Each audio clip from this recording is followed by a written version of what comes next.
Camerounaises, Camerounais, mes chers compatriotes, le drame national qui se déroule sous nos yeux m'amène à m'adresser à vous ce jour sur deux sujets qui interpellent la plupart des Camerounais. D'une part, la situation de guerre civile qui détruit avec une rare violence les régions anglophones du nord-ouest et du sud-ouest, et d'autre part, le plan national de résistance au hold-up électoral dans sa phase 2, sur la guerre civile qui ravage les régions du nord-ouest et du sud-ouest. Les populations de ces deux régions sont confrontées depuis quelque temps à une escalade des atrocités de toutes sortes. Arrestations arbitraires, exécutions sommaires, jugements extrajudiciaires, destruction des biens, etc. Cela dans l'indifférence totale du pouvoir en place. Certaines statistiques font état de plusieurs centaines de morts dans les deux régions, comprenant des militaires, des séparatistes et des civils, et de plusieurs centaines de milliers de populations déplacées. Le pouvoir de Yaoundé a privilégié, depuis le début de ce conflit, le recours aux armes, qui ne contribuent qu'à exacerber la situation. En raison des défaillances de son leadership et de sa gouvernance, il devient chaque jour plus clair que ce pouvoir a perdu toute crédibilité, pouvant lui permettre d'apporter l'apaisement nécessaire et de résoudre ce problème de manière satisfaisante pour tous les protagonistes du conflit. Or, si rien n'est fait rapidement, il est à craindre que l'escalade observée ne débouche sur une guerre totale. Lors de la campagne électorale, j'avais pris l'engagement qu'une fois élu, le problème de nos compatriotes du nord-ouest et du sud-ouest sera l'une de mes priorités.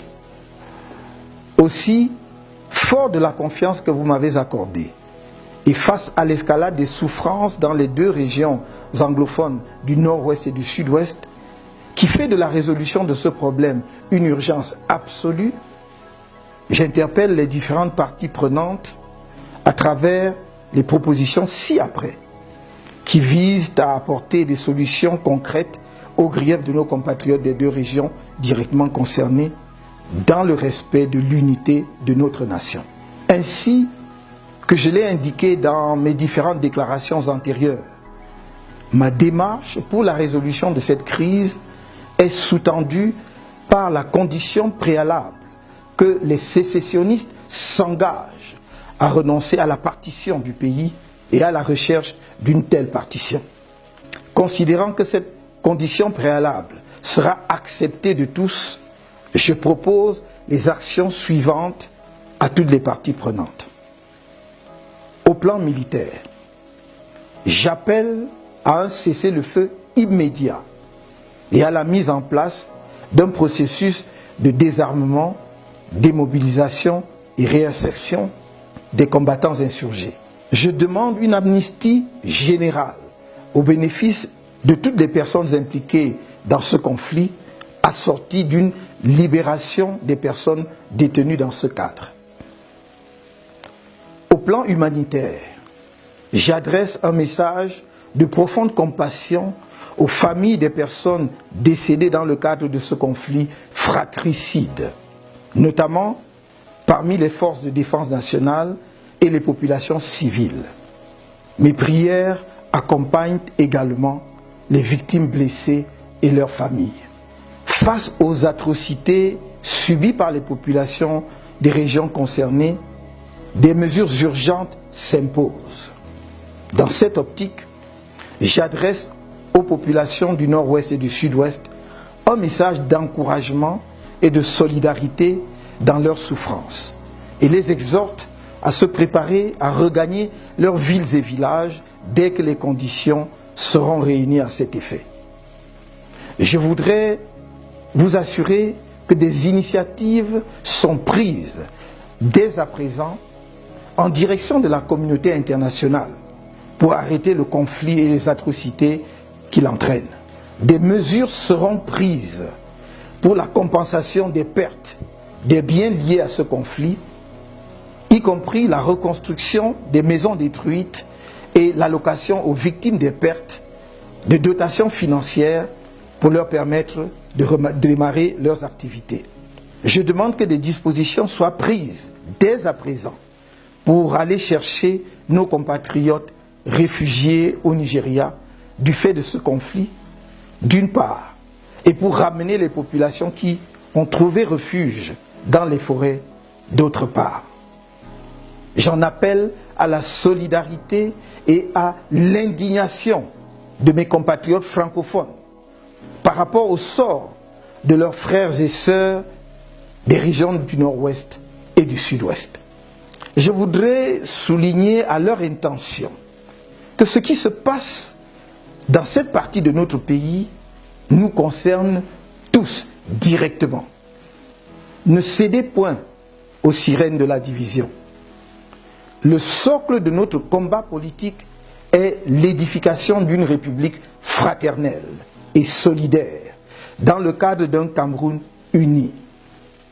C'est pourquoi la mort ou la souffrance d'un compatriote, quel que soit son lieu de résidence ou d'origine, doit nous concerner comme s'il s'agissait de nous-mêmes. Ne nous laissons pas aller à l'indifférence ambiante, dont on ne se réveille souvent que lorsqu'on est devenu soi-même victime de l'inacceptable. Dans cette optique, je crois qu'il est plus que temps de prendre des initiatives concrètes de solidarité avec nos frères et sœurs anglophones. Aussi, je demande aux populations des régions francophones du pays de mettre en œuvre avec engagement et détermination les mesures suivantes. A. Pour le reste du mois de novembre et jusqu'à la fin du mois de décembre 2018, d'observer une demi-journée sans activité.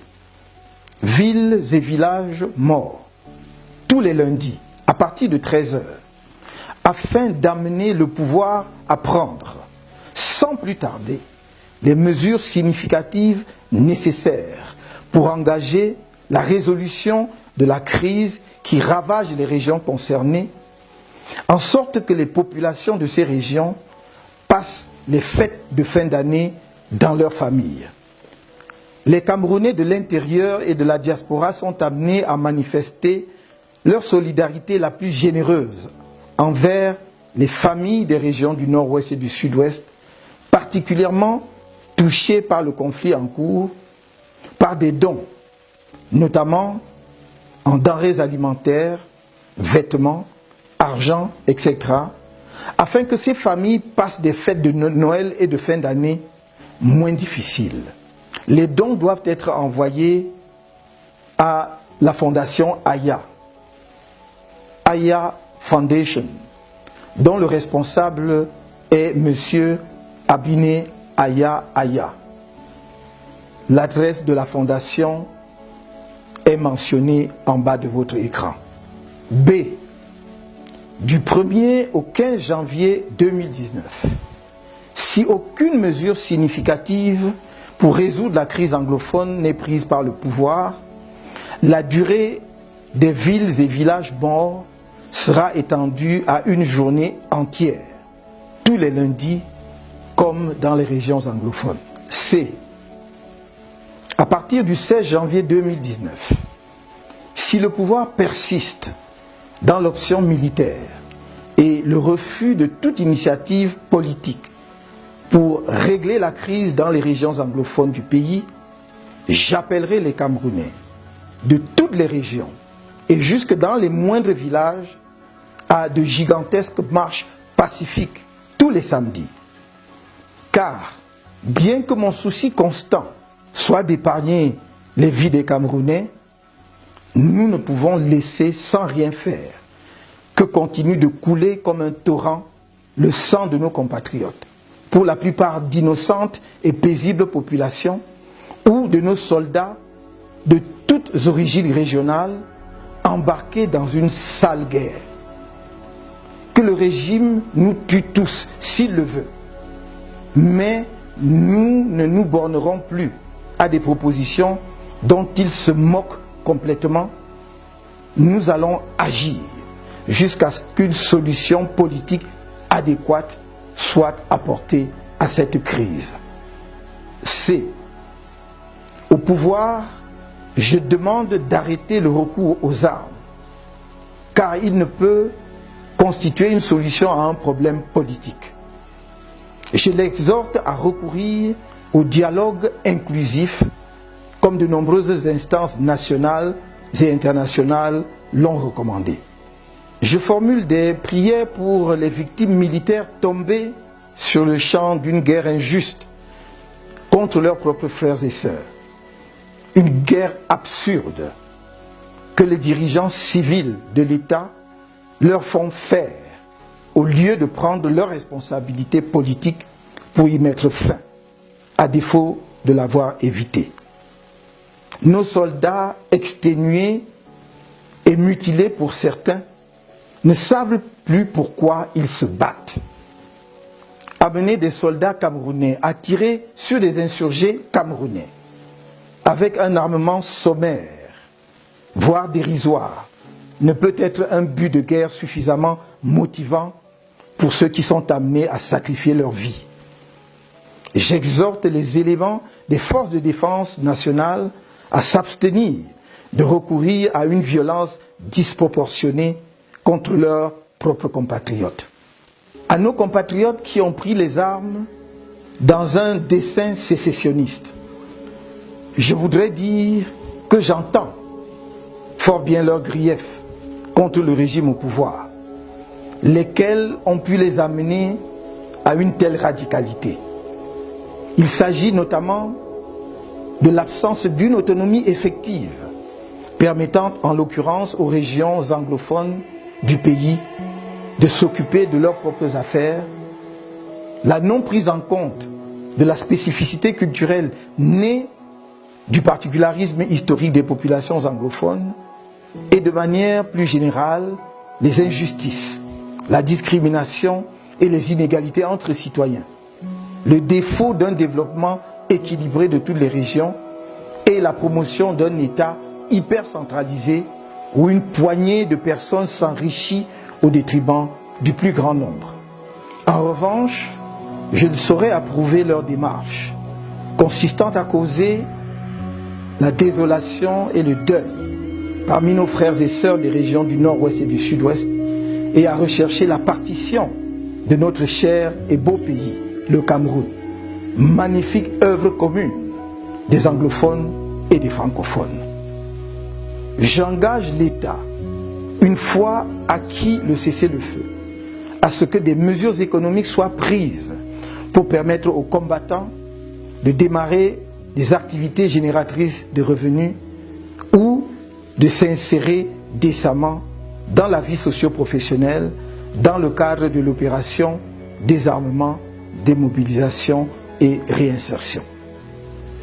À la communauté économique des États de l'Afrique centrale, l'Union africaine et aux Nations unies, je leur demande d'accorder l'attention voulue et la priorité nécessaire à une résolution urgente de la crise dans le nord-ouest et le sud-ouest du Cameroun. Combien de morts, de réfugiés, de veuves et de veufs, d'orphelins supplémentaires faut-il pour que vos organisations respectives posent un regard compatissant sur la tragédie qui accourt dans les régions anglophones de mon pays. Quelle que soit la qualification juridique qui sera retenue ultimement, les atrocités qui y sont commises sont des crimes parmi les plus graves identifiés par la communauté internationale et lourdement sanctionnés parce qu'ils bouleversent la conscience humaine. L'escalade en cours dans cette crise pourrait engendrer une situation d'instabilité économique, sociale et politique dans la sous-région d'Afrique centrale. aux pays amis du Cameroun, je voudrais rappeler que l'histoire des conflits récents enseigne que l'indifférence et l'attentisme sont de graves erreurs dans la résolution des conflits. Ils aboutissent généralement à des catastrophes humanitaires dont on aurait pu faire l'économie si l'on en avait pris conscience à temps pour agir par des mesures préventives et politiques. Ces pays amis ne doivent donc épargner aucun effort pour aider le Cameroun à mettre rapidement un terme au massacre en cours dans les régions anglophones du pays avant qu'il ne soit trop tard. Sur le plan politique, il convient de reconnaître que la crise qui sévit dans les régions du nord-ouest et du sud-ouest provient du refus de prendre en compte leurs spécificités historiques et culturelles, conséquence de la double administration britannique et française sur le Cameroun à l'issue de la Première Guerre mondiale. Cette myopie, qui constitue un motif essentiel sous-jacent des griefs des populations anglophones, a entraîné, faut-il encore le rappeler, la marginalisation des régions anglophones dans le processus du développement économique, politique et culturel du pays, et plus récemment dans le processus électoral. Or, de même que nous ne pouvons pas nier que ces circonstances historiques ont contribué d'une certaine manière à l'enrichissement de notre patrimoine culturel, il est indéniable qu'elles ont créé certains particularismes qui sont à l'origine de la complexification de notre système sociopolitique. Résoudre durablement la crise anglophone nous impose de nous pencher sur l'évolution et les conditions de fonctionnement de l'État du Cameroun en tant que fruit du double héritage des administrations britanniques et françaises sur notre pays. Nous ne devons pas avoir peur de nous livrer à cet exercice dès lors qu'il est admis qu'il a pour finalité de bâtir une nation camerounaise plus solide sur ses bases et forte de l'unité du destin de toutes ses composantes socio-historiques et culturelles. Revoir l'architecture étatique de notre pays en vue de sortir d'une hypercentralisation et de promouvoir le développement des collectivités territoriales décentralisées ne peut en aucune façon fragiliser notre pays. Cela ne peut que le renforcer en accélérant le rythme de son développement, grâce notamment à l'épanouissement des régions qui en deviendraient les moteurs.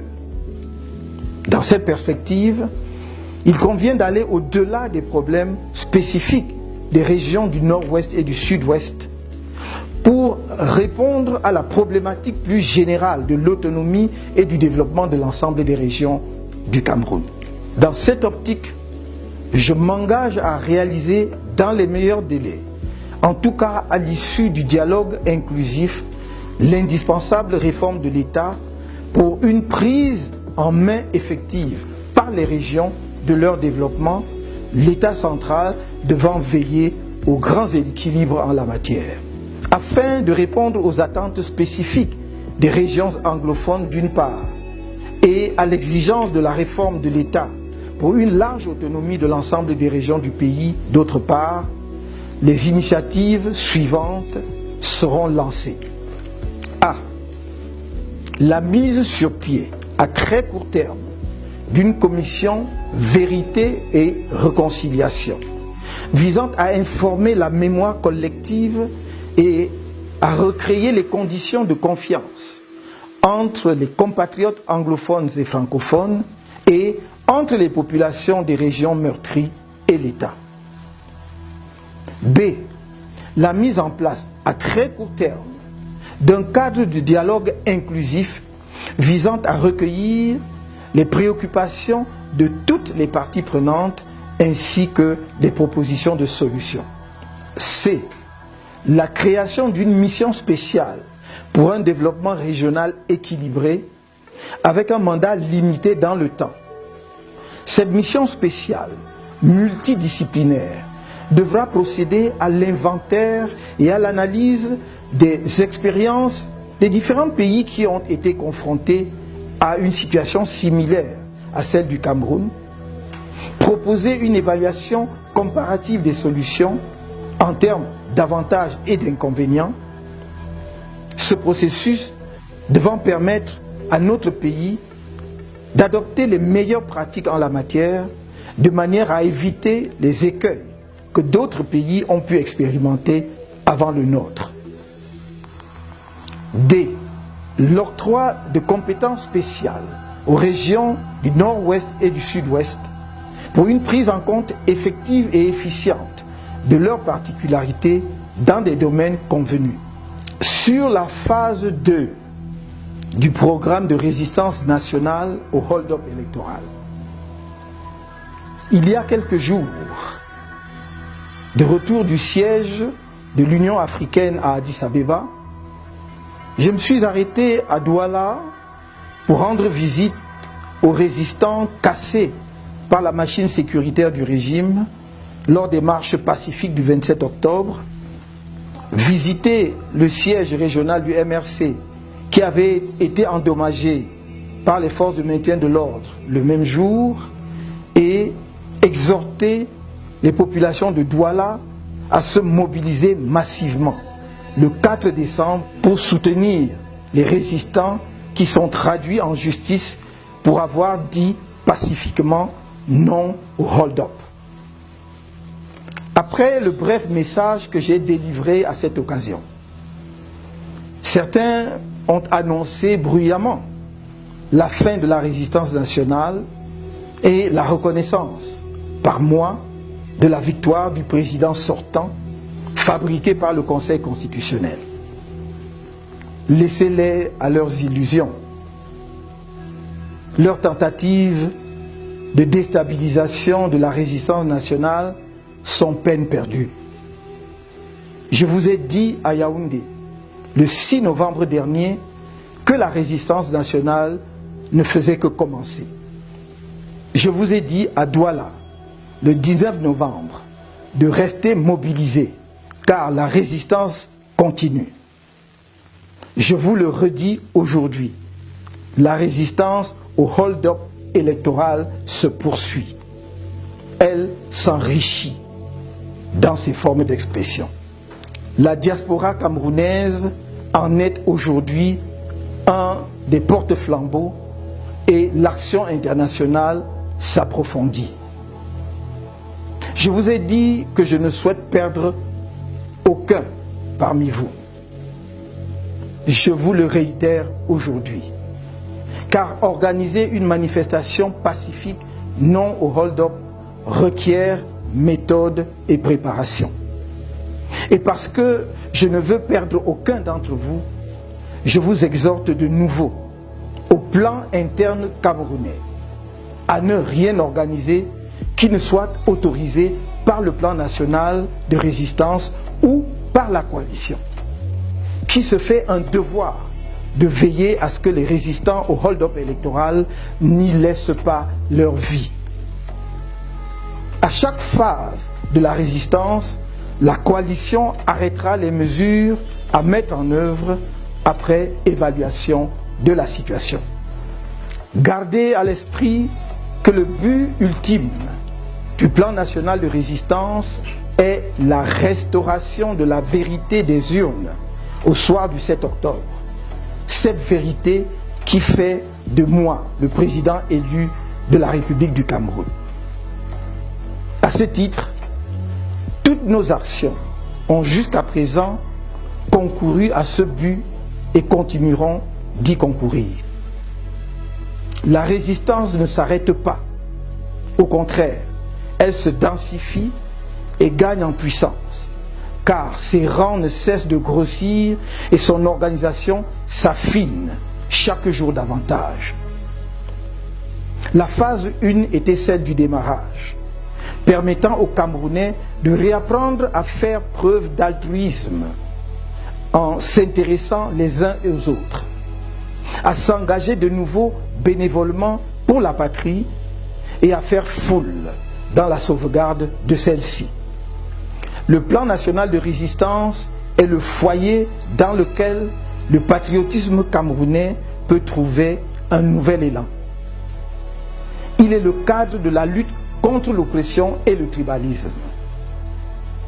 Il se fonde sur une démarche pacifique et le respect de la Constitution nationale, car la résistance nationale n'est pas l'insurrection nationale. Les graves violations constitutionnelles déjà présentes pendant le processus de l'élection présidentielle d'octobre et réitérées durant le contentieux électoral ont franchi un nouveau palier avec les répressions sauvages des manifestations pacifiques non au hold-up. Le non-respect des libertés et droits constitutionnels des citoyens camerounais engagés dans la résistance en est une preuve, puisque les manifestations publiques, qui plus est, pacifiques comme les nôtres, sont garanties par la Constitution camerounaise. Une autre preuve est le recours systématique à la torture et l'usage d'autres formes de violence telles que les sévices corporels par les forces de maintien de l'ordre sur des manifestants pacifiques. Du reste, au regard de la Constitution camerounaise, comment comprendre autrement que comme une manifestation de l'arbitraire du pouvoir les poursuites pénales engagées contre certains résistants pacifiques en ce moment? Sachez que, sans surprise, la deuxième phase du plan national de résistance montrera que ces violations constitutionnelles se prolongent par des violations des lois ordinaires, par le régime sortant et, de fait, sorti par les urnes. Imprégnez-vous donc de la phase 2 de notre plan national de résistance. Suivez attentivement ce plan dans ces deux nouveaux points qui enrichissent ceux de la phase 1, en sachant que nos actions visent des objectifs stratégiques précis. Faites-nous confiance, à moi-même et à la coalition. Je vous le redis, je ne vous abandonnerai pas, je ne vous trahirai pas, car je sais, plus que quiconque, qu'ensemble c'est possible. Alors, c'est ensemble que nous continuerons de dire non au hold-up électoral. Vive le Cameroun!